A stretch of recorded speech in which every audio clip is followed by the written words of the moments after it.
आज हम लोग देखते हैं स्वराज पार्टी को, a very unique experiment in India's freedom struggle. So what happens when a huge movement suddenly stop? That was the question among the leaders in 1922.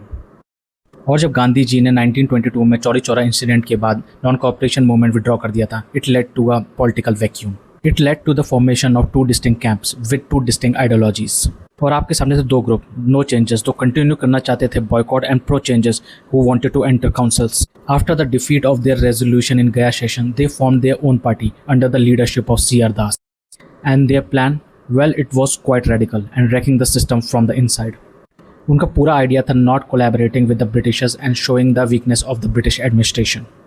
And yes, the goal was to paralyze the government and push forward their own agendas. And believe it or not, ये strategy initially work कर रही थी and the Swarajists had their own achievements. And just look at the 1923 election, the Swarajists were able to gain 42 seats. Moreover, Vittal Bhai Patel was declared as the speaker and public safety bill was defeated. But जब वो अपने peak पे थे तब कुछ ऐसा हुआ जिसने सब कुछ चेंज करके रख दिया. Their most important leader C.R. Das passed away and it was a massive blow to the party.